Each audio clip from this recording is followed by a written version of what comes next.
নমস্কার, আমি doctor Joydeep Ghosh, senior consultant oncologist, Apollo হাসপাতাল।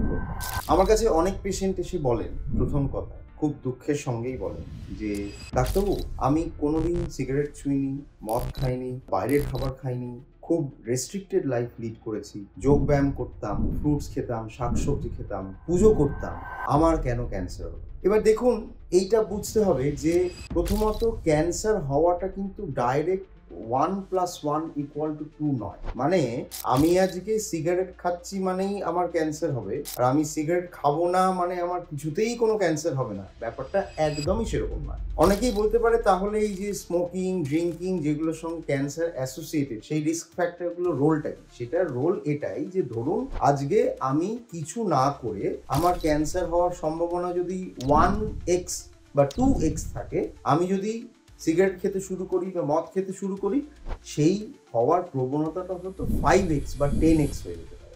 আমি চান্সটাকে বাড়িয়ে দিচ্ছি, কিন্তু সেইগুলো আমার লাইফে অ্যাবসেন্ট বলে জিনিসটা হওয়ারই সম্ভাবনা নেই, এই ধারণাটা ভুল। এবং এটার আরেকটাও কারণ আছে যে কিছু কিছু ক্যান্সার তার একটা রিজন থাকে, যেমন ধরুন lung cancer, specifically small cell lung cancer বলে এক ধরনের ক্যান্সার হয়। সেই স্মল সেল লাং ক্যান্সারে কিন্তু স্মোকিং এর সঙ্গে একটা স্ট্রং কোরিলেশন আছে, যে যত হেভি স্মোকার তার স্মল সেল হওয়ার সম্ভাবনা তত বেশি। কিন্তু লাং এর ক্ষেত্রে অ্যাডেনোকার্সিনোমা বলে আরেকটি ধরনের ক্যান্সার আছে, যেটার সঙ্গে কিন্তু স্মোকিং এর কোনো সম্পর্ক নেই, এবং দেখা গেছে সেই ক্যান্সারটা স্পেসিফিক্যালি যারা স্মোকার নয় তাদের ক্ষেত্রেই হচ্ছে, ইয়াং নন স্মোকার, ফিমেলস। তার মানে কি যে ক্যান্সার ডেভেলপমেন্টটা শুধু একটা জিনিসের উপর ডিপেন্ডেন্ট না, আরো অনেক মেকানিজম থাকতে পারে যেটা থেকে ক্যান্সার হয়। স্মোকিং বা ড্রিঙ্কিং বা এই ধরনের রিস্ক ফ্যাক্টর তার মধ্যে একটি মাত্র, এবং এই রিস্ক ফ্যাক্টরগুলো ছোটখাটো নানা রকম খারাপ ধরনের মিউটেশন তৈরি করে, যার জন্য ক্যান্সারটা হয়। কিন্তু এরকম ভাববেন না